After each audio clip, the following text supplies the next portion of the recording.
galing ako ng Dangwa kanina. Umakyat na po ng nasa 200 to 250 pesos ang price ng mga arranged flowers from yesterday.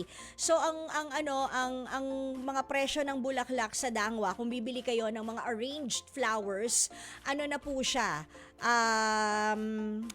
From 300 pesos, may mabibili pa naman 300, oo. From 300 pesos hanggang pataas na yon, 300 onwards, depende yan sa klase ng bulaklak at sa dami ng bulaklak. Pero yung mga reasonable, meron pa namang nabibili ng 300 na magaganda, 800, sunflower na yon na 6, tapos naka-arrange na. Maganda naman siya, mga kapatid. Actually, mabenta ang sunflowers kasi siguro nga mas mura kesa sa mga roses. Tapos, pag nasa Dangwa kayo, alam nyo, kailangan nyo lang talagang maging madiskarte or suyurin nyo para makapag-canvas kayo ng mura. Kasi meron din naman, may nakita pa nga ako kanina, buy 3, mga mixed flowers, Malaysian mums, konting carnations, konting fillers. Maliit lang siya na bouquet pero good enough for 100 pesos. Kapag bumili ka ng 3, libre na yung isa.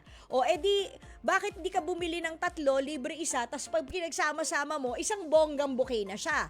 Yun yung suggestion number 1. Or, nakabili ka ng 3, may libre kang isa, o di 4 na agad yung pwede mong mapagbigyan for 300 pesos. Why not, hindi ba? Meron ding tag na 99 pesos, pero dried flowers yon. Tapos, meron pa ako nakita mga parang fuzzy wire. Alam niyo yung fuzzy wire? Yung fuzzy wire, yung parang pinangtatali. Teka, sandali ha. Meron akong photo nun. Ifo-forward ko kay Mike Skippy para masaya. Para mas maintindihan nating lahat. Merong mga gawa sa fuzzy wire eh. Yun, hindi siya nalalanta.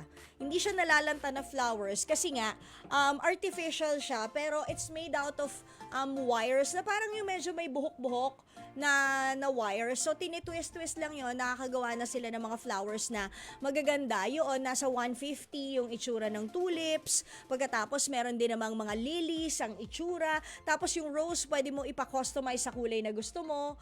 Yan, maganda siya kasi nga, hindi siya nalalanta. Pero, kung gusto niyo talaga ng totoong bulaklak, hindi yun yung para sa inyo. Although, mas mura siya kaysa sa mga fresh na flowers. Pero, meron ding isa pang hack dyan. Meron po dyang mga tindahan sa Dangwa na sinesil nila yung mga roses. Roses na China rose ha, ang ganda.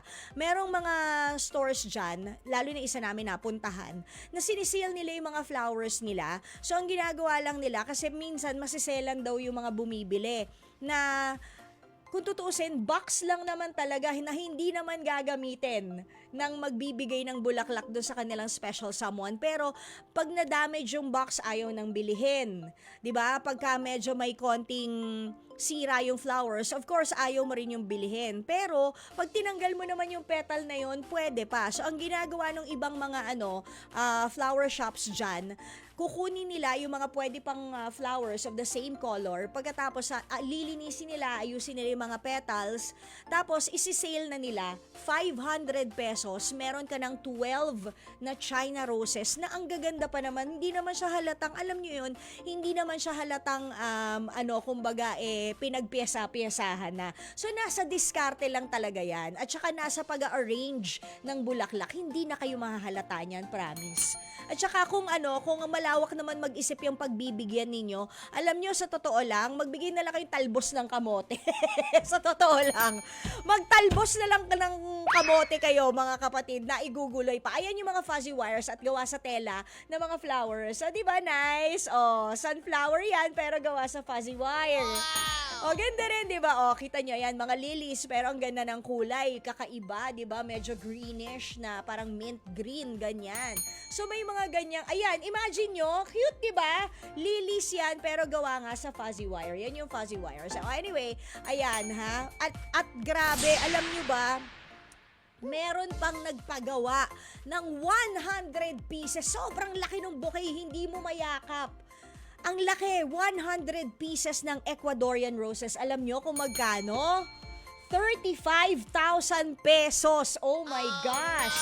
Ang mahal. Sobra, parang it's like saying I love you without saying I love you, di ba?